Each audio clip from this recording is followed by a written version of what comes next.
At 12:41 a.m. on March 8, 2014, a Boeing 777 carrying 239 people lifted off from Kuala Lumpur International Airport.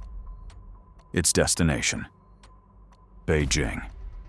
For the first 40 minutes, everything appeared normal. Then, the plane simply vanished. No distress call, no emergency signal, just silence. The disappearance of Malaysia Airlines Flight MH370 would become the greatest mystery in modern aviation. MH370 carried 227 passengers and 12 crew. Most were Chinese nationals returning home. Others came from 14 different countries. At the controls sat Captain Zahari Ahmad Shah, 53 years old, a veteran pilot with more than 18,000 hours of flight experience. Beside him was First Officer Fariq Abdul Hamid, just 27, on his final supervised flight before full qualification. The aircraft itself, a Boeing 777-200ER, was one of the safest airliners ever built. It had an impeccable safety record and was equipped with multiple backup systems, including 2 transponders and a satellite communication link. There was no sign that anything unusual was about to happen. At 12:41 a.m., the jet departed from Kuala Lumpur. After climbing to 35,000 feet, it leveled off and made contact with Malaysian air traffic control. Weather was calm, radar was clear, and everything seemed ordinary. At 1:07 a.m., the plane sent its final automated ACARS message, a system that transmits maintenance and engine data. Nothing appeared wrong. At 1:19 a.m., as MH370 prepared to cross into Vietnamese airspace, Kuala Lumpur controllers told the pilots to contact the next sector. Captain Zahari replied, "Good night, Malaysian 370. It was calm, routine, and professional. The last confirmed words ever heard from the aircraft. Just 2 minutes later, at 1:21 a.m., the plane's transponder went dark. On radar screens across Southeast Asia, MH370's identifier disappeared. Controllers assumed it was a technical glitch. But when Vietnamese air traffic control tried to reach the aircraft, there was no response. Unbeknownst to anyone on the ground, military radar in Malaysia continued tracking a faint blip. It showed MH370 turning sharply left, back across the Malay Peninsula, climbing briefly to 45,000 feet, then descending erratically. By 2:22 a.m., radar contact was completely lost. An entire Boeing 777 had vanished from civilian control without a single distress call. For hours, air traffic controllers assumed the flight had suffered a communications failure. Search efforts initially focused on the South China Sea, where the jet was last seen on civilian radar. But as hours passed with no debris and no distress signals, confusion deepened. Families of the passengers gathered at airports, desperate for updates. By morning, Malaysia Airlines publicly announced that MH370 was missing. No one knew that the aircraft had flown in the complete opposite direction. Days later, British engineers at Inmarsat, a satellite communications company, uncovered a breakthrough. Even though the plane's transponder was turned off, its satellite data unit had continued to send hourly handshakes to an Inmarsat satellite over the Indian Ocean. These pings provided no location or altitude, but they did record distance, allowing investigators to draw wide arcs of possible positions across the globe. Each hour, a new ping placed the aircraft somewhere along a different arc, moving steadily southward. At 8:19 a.m., nearly 7 hours after takeoff, the plane sent its final handshake. Then the signal stopped forever. MH370 had continued flying long after everyone assumed it was gone. Using the Inmarsat data, analysts reconstructed the most likely flight path.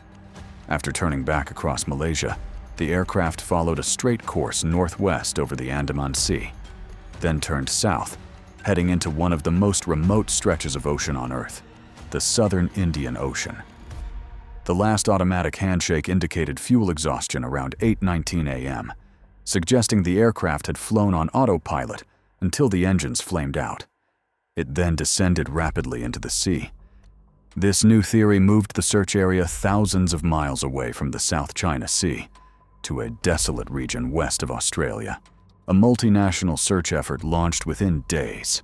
Ships, satellites, and aircraft from 26 countries scoured the Indian Ocean. The area was unimaginably vast, more than 120,000 square kilometers, and the seafloor was mountainous and deep.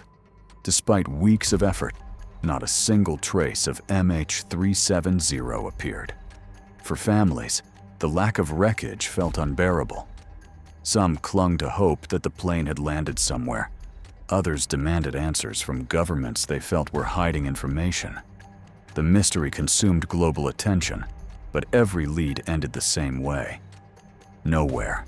It wasn't until July 2015, 16 months after the disappearance, that the first piece of confirmed wreckage was found.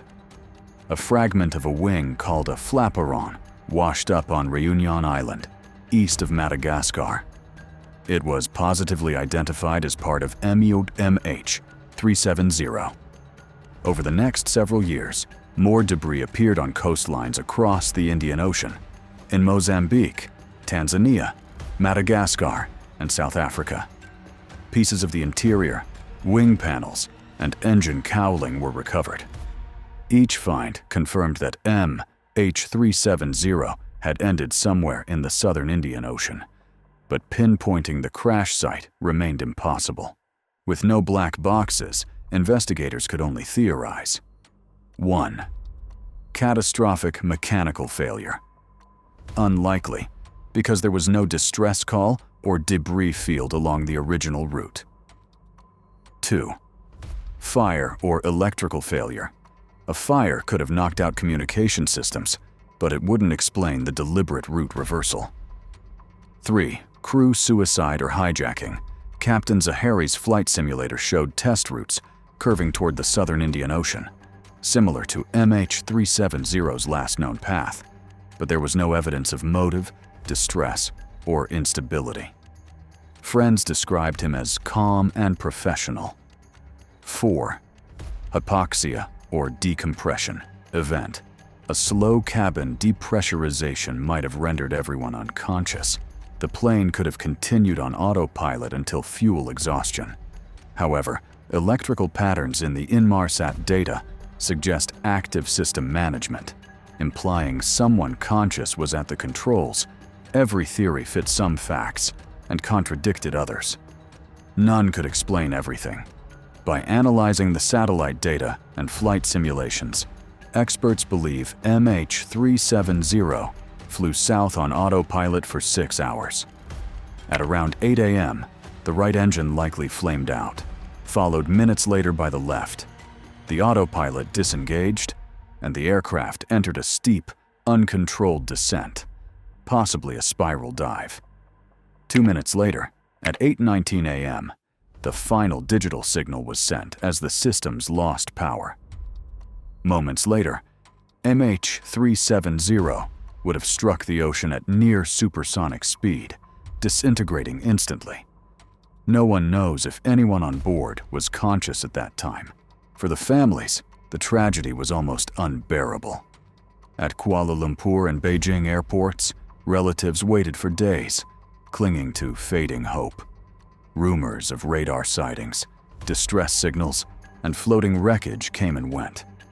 When Malaysian officials finally announced that MH370 was presumed lost in the Indian Ocean, anger erupted. Families accused authorities of incompetence and secrecy. For them, no wreckage, no evidence, meant no closure. Even now, many still refuse to believe the official story. The official search, one of the largest in history, was led by Australia's Transport Safety Bureau. Over 3 years, advanced sonar systems mapped the ocean floor in unprecedented detail. By 2017, The operation had covered an area larger than the United Kingdom, but found nothing. In 2018, a private company, Ocean Infinity, resumed the hunt using autonomous underwater vehicles. After 3 months, they too found nothing. The wreck of MH370 remains undiscovered. Though the truth remains unknown, MH370 forced aviation to confront critical weaknesses. 1. Global tracking. Airlines are now required to broadcast location data every few minutes now. 2. Cockpit communication. Procedures were rewritten to prevent total silence between regions. 3. Emergency locator beacons. New standards require longer-lasting underwater pingers. 4. Crew screening. Airlines quietly strengthened mental health evaluations and security checks for flight crews. These changes were designed so that no airliner could ever vanish so completely again. The disappearance of MH370 remains a haunting reminder that even in an age of satellites and instant data, the world is still capable of losing something enormous. For aviation, it was a tragedy that exposed the limits of technology. For the families, it was a wound that time cannot close. Every few years, new theories emerge: sabotage, shoot down, cabin fire. But none offer proof. Until the black boxes are found, MH370's final moments will remain locked beneath the sea. At 12:41 a.m., 239 people boarded a plane bound for Beijing. At 8:19 a.m., its final heartbeat echoed into space. And then, nothing. It's a story of silence, of data without meaning, of families without answers. Somewhere, thousands of meters below the waves, the wreck of MH370 rests, waiting for the world to find it.